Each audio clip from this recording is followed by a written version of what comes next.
Hello friends, welcome to Mentor Vikas channel, and in this video we are going to understand the term which is the computed state in Qwik application. So what basically this computed state represent? So whatever, if we want to use the value of the state to create the new variable, please understand once again, if we want to use the value of the state which is maybe managed by usestore or maybe managed by usesignal, okay, and create a new value out of it, right? So then that is the computed state, right? So a state which is not present but can be created by using the variables which pre-existed in our application, right?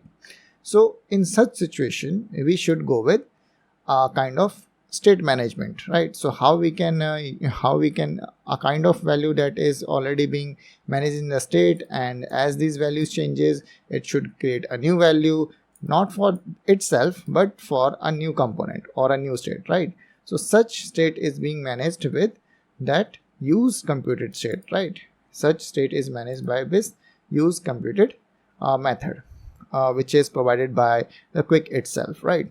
And here we have the second kind of method which is again provided by the Qwik application, right? So where we should use this user resource, right? So both these use computed and user resources is used to used for computed values, right? But here if that new computed value or the new value that is being created is being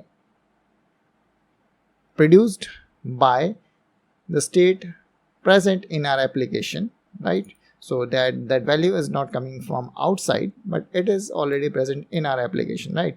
So such values we can, if you are created some new values out of the variables that were already present in our application, so in such case we go with that use computed method, right?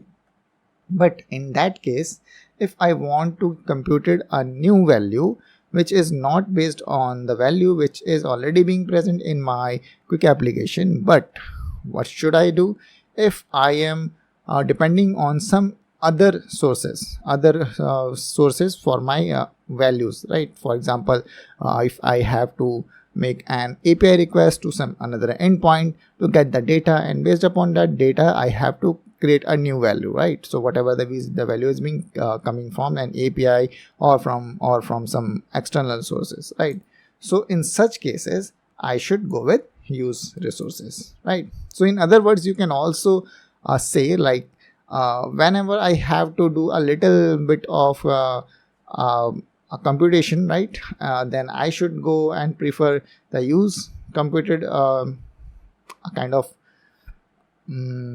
hook, you can say, or you can say a kind of method in our Qwik application. But in case if I am willing to make some complex calculation that is based upon some another values, some values that is not in our application but coming from some another sources, right? So in such case we go with use resource, right?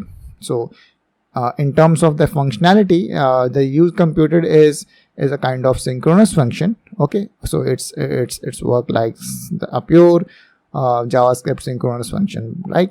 But if you want to make the changes, right, and if you want to make if you want to handle that computed state by asynchronous manner, right? So in that case also you should go with use resource, right?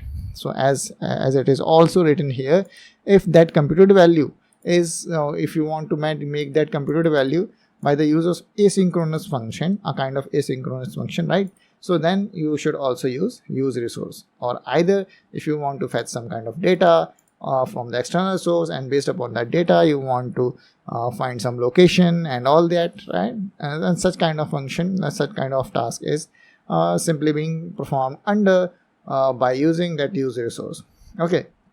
So in further videos I am just going to explain both use computed and use resource in separate videos, so you can simply understand where and how we can use this use computed or use resource. Either you can also go through the documentation to understand if you are just willing to understand right now, right?